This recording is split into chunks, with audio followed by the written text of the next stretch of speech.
In the summer of 1931, the Yangtze River, China's lifeblood, became the instrument of its deadliest catastrophe. Over the course of several months, a cascade of natural and human failures would claim more lives than any other natural disaster of the 20th century. The immediate trigger was not a single torrential rainstorm, but an extraordinary sequence of events that began high in the Himalayas. An unusually heavy winter had left a deep snowpack, and when record summer temperatures arrived, it melted at a ferocious pace. This massive influx of meltwater surged into the Yangtze and its tributaries, swelling them beyond their banks.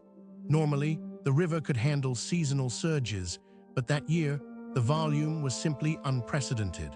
Compounding the flow from the mountains, a series of powerful cyclones stole over the Yangtze basin, dumping relentless rain for weeks.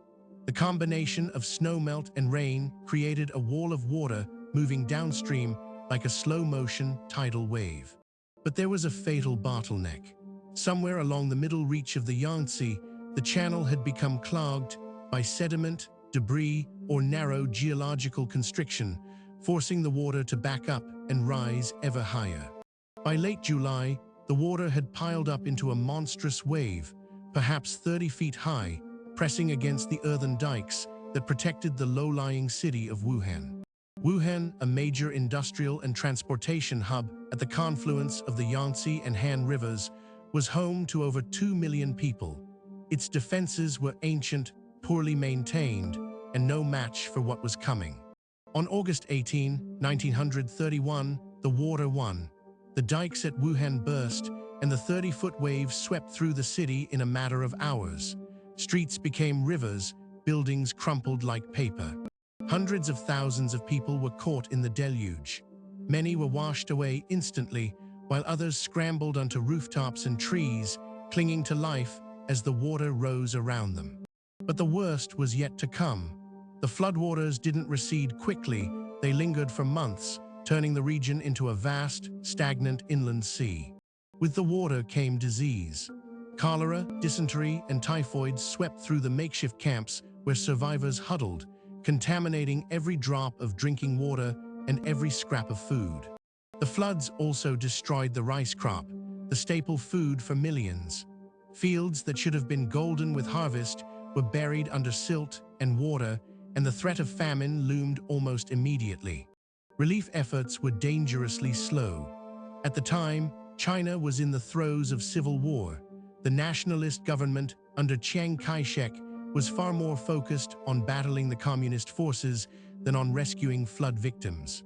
For nearly 3 months, the central government gave little more than token responses, leaving local authorities and foreign missionaries to organize what help they could.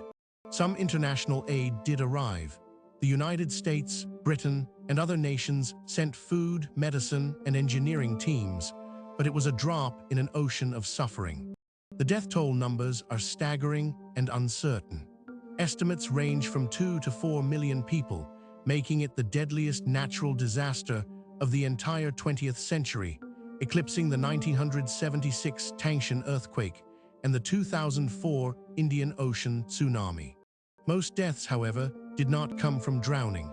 The vast majority died from famine and disease in the months after the waters finally began to recede, slow, agonizing deaths that received far less attention than the initial flood. The disaster also had political consequences. The nationalist government's failure to respond effectively fueled public anger and weakened its legitimacy, especially in the rural areas most affected. It was a gift to the Communist Party, which used the opportunity to organize local relief efforts and win over peasants who felt abandoned by the government in Nanjing. The floods also triggered a wave of migration, as millions of survivors fled the ruined farmland for cities like Shanghai, straining resources and spreading disease even further. Today, the 1931 Yangtze floods remain a cautionary tale about the interplay between natural extremes, human infrastructure, and political will. The water didn't discriminate, but the response did. In the end, the disaster wasn't just a weather event. It was a compound catastrophe where geography, climate, and governance collided. The floods may have been beyond human control, but the suffering, much of it, was a choice. Subscribe for more stories like this.